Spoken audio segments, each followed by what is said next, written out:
Mr. Dano with Mrs. Dano and my son Graham, and we're going to be reading a chapter from one of my favorite books, Poppy by Avi.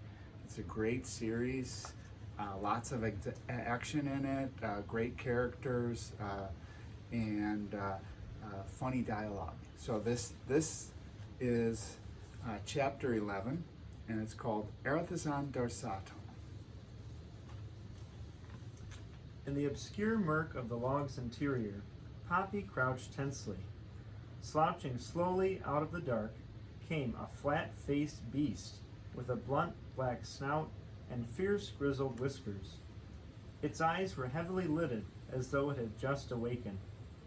The creature moved ponderously, with a waddle and rattle. Its stench was powerful enough to make Poppy clamp a paw over her nose. The moment that the animal caught sight of her, it came to a clumsy stop and blinked. "What the bees butt are you doing here, furball?" It snarled. Poppy, wishing she knew what kind of animal she was facing, could only whisper, It's just me, sir." "The name's Aerith," the animal snapped. "Erythazon dorsatum. But I just get called Aerith. What's more, I'm a grump, and you just woke me up, so don't try to slick me down with slug slop." I'm truly sorry I woke you, Mr. Aerith. Poppy said. "What are those things on your head?" the beast growled. "Flat balloons or ears? The name is Aerith. E-R-E-T-H. And stop your barking." Please, Aerith, it's not me barking. "Then who the frog flip is making that racket? It's a fox at the entrance to the log.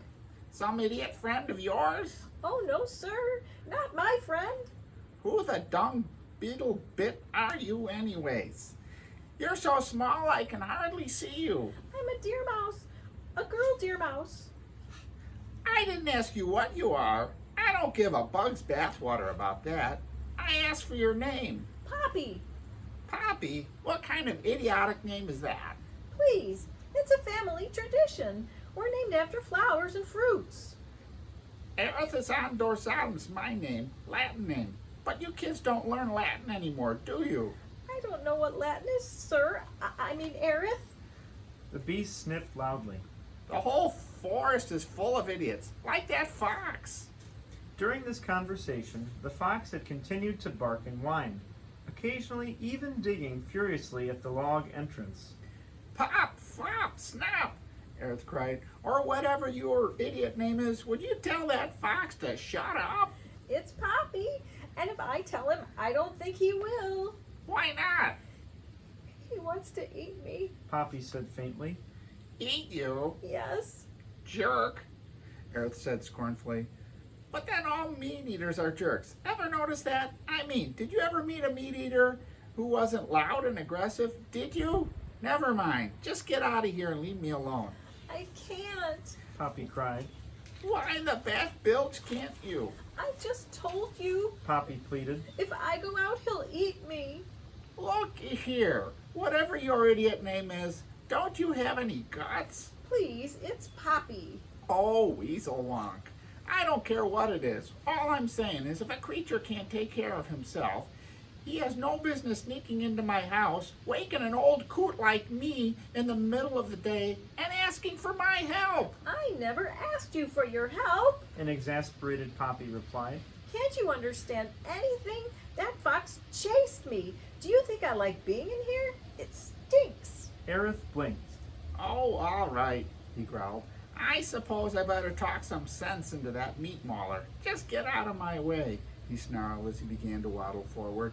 "It's your lookout, not mine, if you get pricked by one of my quills." Poppy's heart clutched. Did you say quills?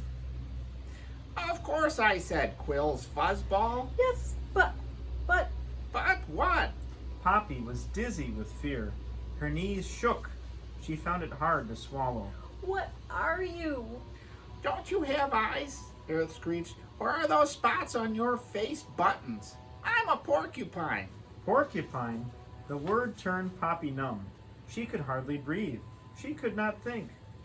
"Floppy, ploppy," Aerith bellowed. Will you get your flea-flicking self out of my way? Poppy dived against the pulpy wall of the log and squeezed herself flat to allow Aerith room. Even so, as the porcupine waddled by, his quills raked across her belly like a rusty comb.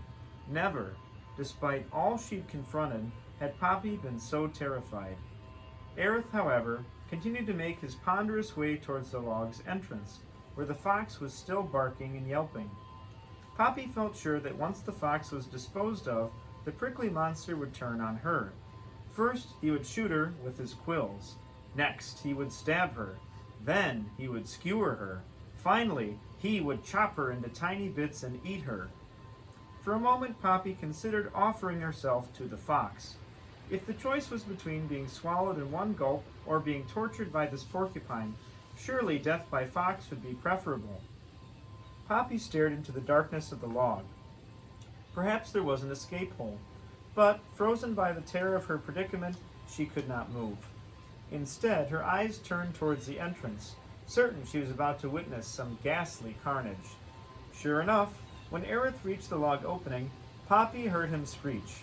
Fox, you brain bag of bones, what's all this hullabaloo about? Can't an old creature get some quiet in his own home? I'm sorry, Aerith, Fox returned in a voice that was, at best, sniveling. I didn't know you were here. Just trying to grab a mouse who ran into your place. A snack, nothing more. Not trying to bother you. No harm meant, just a midday nibble. Don't nag me about your nibbles, you nitwit. When I say get lost, I mean it. Now, Aerith, let's be. Fox did not finish the sentence. Instead, Poppy heard Aerith cry, I said get, Broomtail. This order was followed by a whack, a yelp of pain, and a frantic scramble of paws, concluding with a barking and whining that grew faint with amazing rapidity. Poppy was sure the fox was being devoured. But, more frightening still, she saw the porcupine wheel about and start to waddle back down the log in her direction. Poppy panicked. She turned and fled toward her one hope of escape, the log's other end. The farther into the log Poppy went, the more foul-smelling it became. Worse, she had increasing difficulty seeing where she was going. Sure enough, she slammed into the log's far end. There was no escape hole. Stunned and unsteady on her feet, heart beating so hard she was sure it would burst, a terrified Poppy turned to confront the porcupine. Her one remaining hope was to try and slip by the beast. Though Poppy knew she risked a severe shredding, she was certain it was her only chance. Slop, pop, bebop, cried. The porcupine cried, Where the snake sweat are you? Come out of there. Gasping for breath, Poppy braced herself against the rear wall of the log and got ready to bolt and die. Aerith's face, gritting hideously, loomed out of the dark at her. Poppy, he cried, you wretched excuse for a runt. Why the devil are you hiding in my toilet? The end. So, if you're interested, great book series. We have it in the Pleasant Hill Library, and all of the books in the Avi Poppy series are enjoyable, and Aerith makes quite a few visits in them. Thank you It's for fun. coming. Thank you. Thank you.